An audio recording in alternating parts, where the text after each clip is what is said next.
आदरणीय कविता दीदी जी को सुनेंगे, उनका परिचय तो आप सभी को है ही, फिर भी शॉर्ट में बताता हूँ। दीदी जी लगभग 31-32 वर्षों से तो चंडीगढ़ में सेवा दे रहे हैं।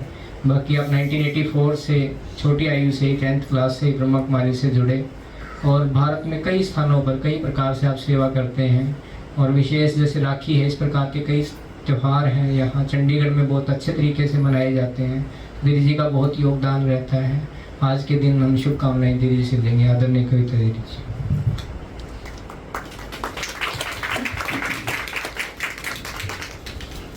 ओम शांति। सुधीर भाई कहते हैं 1984 से जुड़े, तो कहीं ये ना समझ लें कि 84 से यहाँ आके बैठ गए। जुड़े मीन्स आपकी तरह क्लास करने आते थे, 89 में समर्पित हुए थे। और ये सौभाग्य मिला कि प्यारे पिता ने जैसे सब तरफ ये राज हम समझाते हैं, तो ये राज पहले खुद समझ में आया।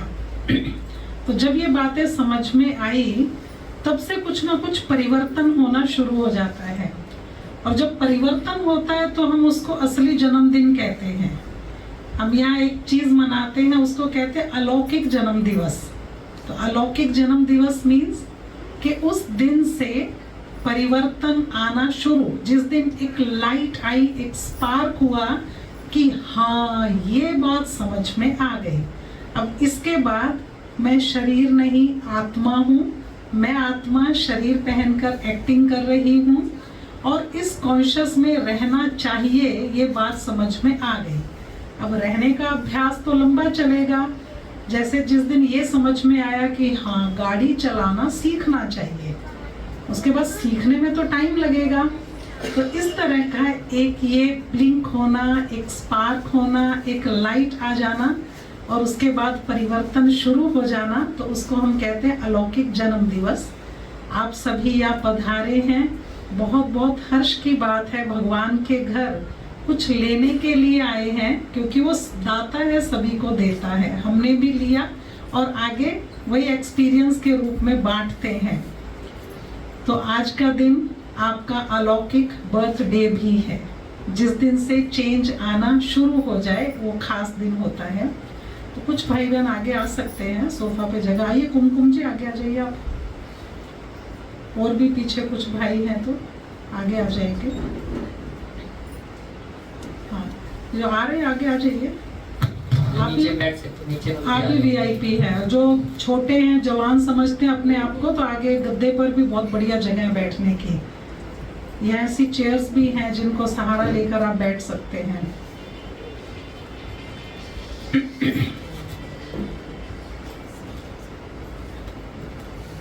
तो हम एक चीज ये समझ रहे थे, ये ले लीजिए, ये नीचे बैठने वाली भी चेयर्स हैं। तो ये चीज जो हम समझ रहे थे कि आज से परिवर्तन शुरू, तो जैसे मनु बहन एक बड़ी अच्छी बात बता रही थी कि बंधन वैसे मुश्किल लगता है, लेकिन बिना बंधन, बिना मर्यादाओं के तो सीता ने भी थोड़ी देर के लिए तोड़ा था। सारी जिंदगी समझ में आया रहा, इतना लंबा समय तक फॉलो किया और थोड़ी सी देर के लिए ही तोड़ा और उसके बाद वो रावण के बंधन में आ गई। जबकि एक मर्यादा का बंधन ही था, एक लक्ष्मण रेखा ही थी, उसी में रहना था, तो वो नहीं हुआ पूरा। तो कितना लंबा टाइम दुख के, रावण के बंधन में कहने को अशोक वाटिका थी, पर एक्चुअली दैट वाज शोक वाटिका, दुख की वाटिका थी, उसमें रहना पड़ा। तो इसीलिए मर्यादाओं का बंधन छोड़ना दुख की वाटिका में पड़ने जैसा है। तो आज हम छोटी सी एक बात जो खुद के समझने के लिए जरूरी है, हम औरों को तो समझाते हैं, कोई भी परेशानी आएगी ना, सब्र रख, परमात्मा बैठा है, ठीक हो जाएगा, कितना समझाते हैं। और फिर इसीलिए वो लोग कहते हैं पर उपदेश कुशल बहु तेरे। हमने जब ये ज्ञान समझा तो खुद को समझाना शुरू किया, क्योंकि यहाँ यही चीज सिखाई जाती थी कि खुद को समझाओ, स्वयं को परिवर्तन करो। बार बार ये समझाया जाता था कि स्वयं को बदलो, स्वयं को बदलो। ये रियल एक्सपीरियंस था। सुधीर भाई बता रहे थे कि उनको कहा कि आपके लिए रुका हुआ है, आप जिस दिन शुरू हो जाएंगे उस दिन से शुरू हो जाएगा परिवर्तन। मेरे घर का परिवर्तन मेरे सुधरने से होगा कि पड़ोसियों के सुधरने से होगा? मेरे सुधरने से होगा। तो इसीलिए आज राखी बंधवाते समय प्रैक्टिकली वो बुराई का दान दे के जाना है। आपको छोटी छोटी स्लिप्स दी जाएंगी, पेन दिया जाएगा, उसमें लिख के या कलश रखेंगे, राखी बंधवाते समय उसमें डालना है। कोई धन डालने की आवश्यकता नहीं है, क्योंकि धन तो आप अपनी बहन को देते हैं तो वापस लेते थोड़ी हैं। तो सोच लो यहाँ बुराई दे के जानी है तो वापस लेनी नहीं है। पर ये तो बड़ा मुश्किल काम है। कह दिया, गुस्सा छोड़ दिया, आज से गुस्सा दान में दिया और घर गए और वैसा नहीं मिला, बच्चे ने प्रेस ऑन की और प्रेस चलती छोड़ दी, गुस्सा नहीं आएगा क्या? अभी तो दान दे के आए हैं, कितना मुश्किल काम है ना। अभी दान देकर आए और फिर आ गया पीछे पीछे, तो क्या किया जाए फिर? हर रोज रिवाइज करना है, हर रोज मन में उसको रिपीट करना है। हर रोज की रिवीजन से इजी हो जाएगा क्रोध छोड़ना। इसी तरह इरिटेशन, परेशानी, टेंशन, चिंता करने की आदत होती नहीं है।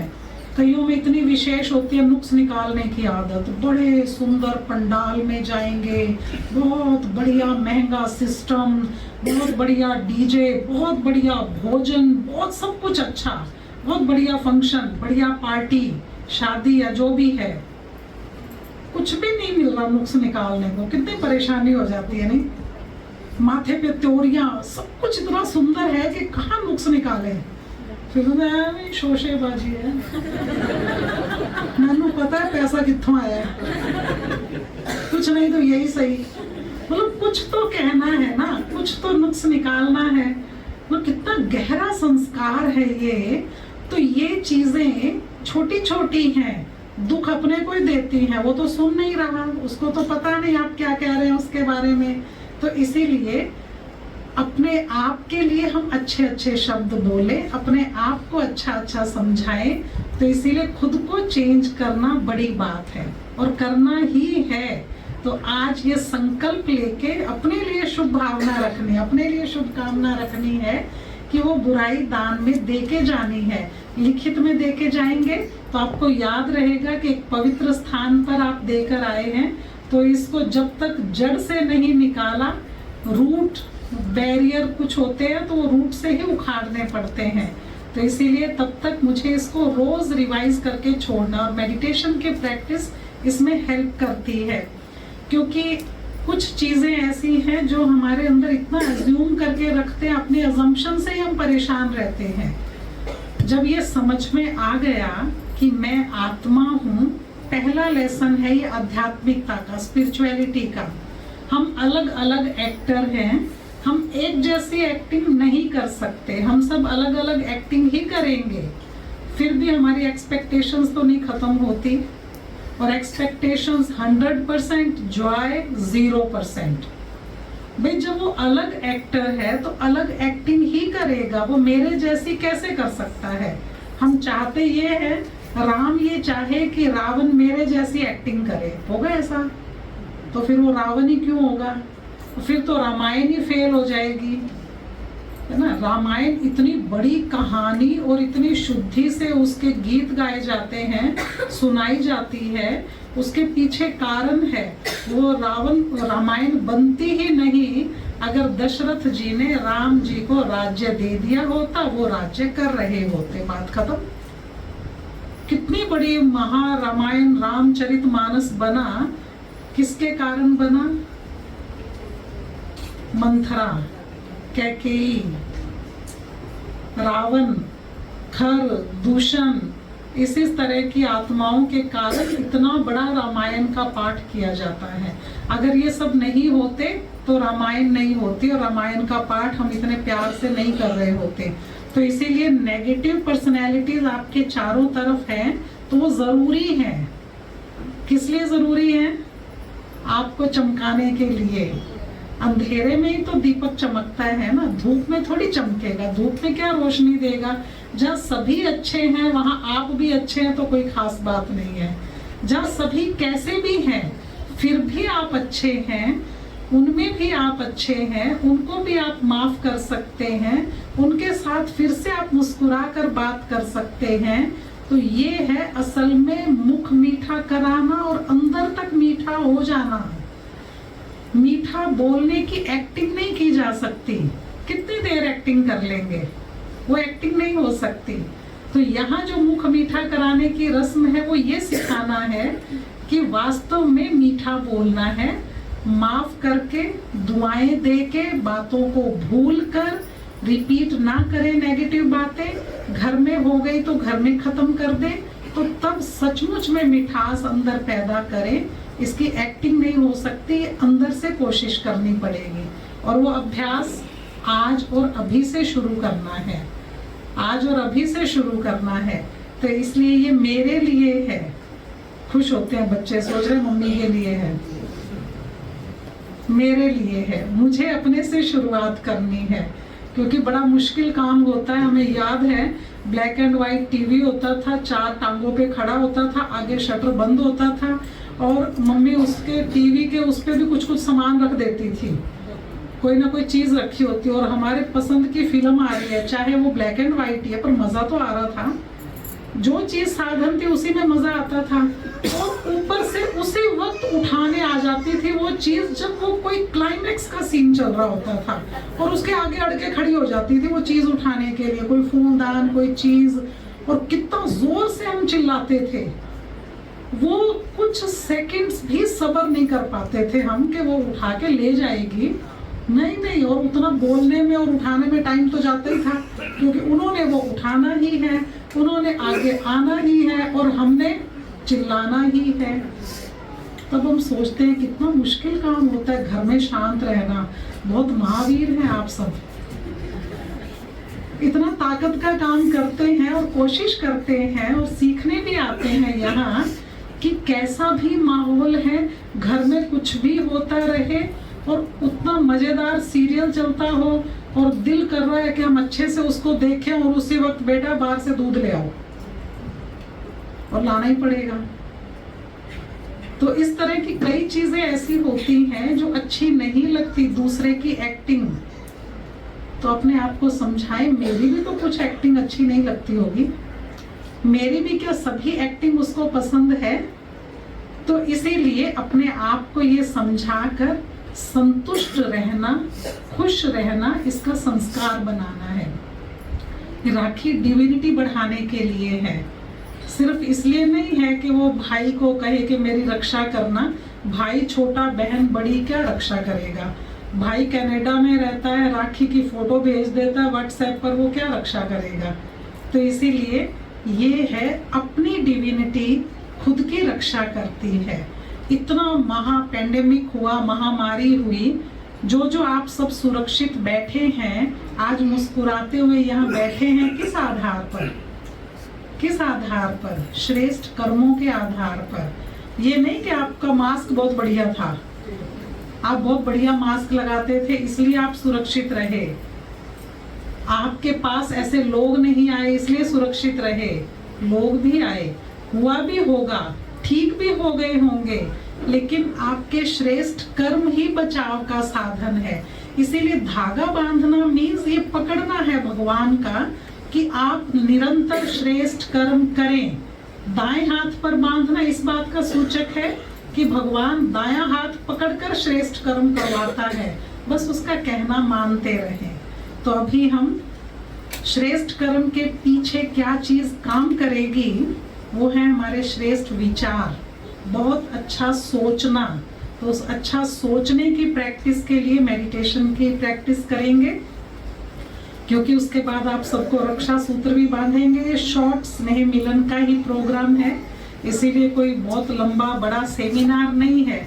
आप सबका चेहरा देखना था, आप सबसे मिलना था, तो इसीलिए आप सबको बुलाया और आप सब निमंत्रण पर पधारे। इसलिए बहुत बहुत हार्दिक खुशी है हमें, बहुत मंगल कामनाएं आप सभी को। अपने लिए आप ताली बजाएं,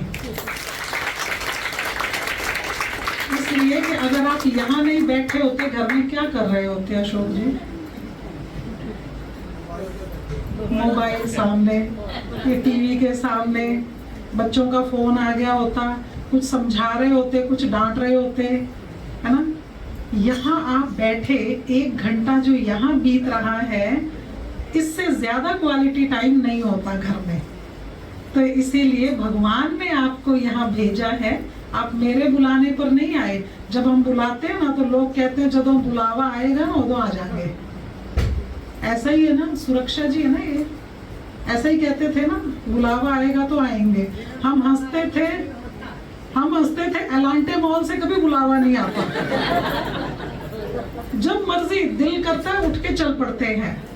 और भगवान के घर हम बुलाते रहते हैं, चिट्ठी भेजते हैं, प्यार करते हैं, याद करते हैं, और बुलावा आएगा तो आएंगे। भाई आप सब बुलावे पर आए हैं, हमें बेहद खुशी है। अब हम चाहते हैं इसके बाद आप बिना बुलावे पे रोज आए, क्योंकि वो बुलावा आता है, अंदर से आता ही रहता है। तो इसीलिए अब जन्माष्टमी आएगी, आप फिर आएंगे। इसी तरह कम्युनिटी सेंटर में बड़ा प्रोग्राम रखेंगे, और 20 तारीख से आप प्रतिदिन आ सके इसके लिए मेडिटेशन कोर्स शुरू हो जाएगा। तो मेडिटेशन कोर्स करवाना मीन्स एंजॉय करना, अपनी लाइफ एंजॉय करना, इस तरह का रहेगा। और आप सब बहुत पुराने साथी हैं, बीच बीच में मिलते रहते हैं। सुरक्षा जी को देख के मुझे लग रहा था कितने वर्षों से जानते हैं हम, और हम कितने लकी हैं कि ना वो गए ना हम गए कहीं। बुलावा नहीं आया, बीमारी आई और चली गई, लेकिन बुलावा नहीं आया। इसीलिए हम सब यही हैं, अभी इस रंगमंच पर हैं और बहुत अच्छी एक्टिंग कर रहे हैं सुख देने की। तो अभी हम श्रेष्ठ विचारों की ट्रेनिंग के लिए थोड़ी सी देर अभ्यास करेंगे।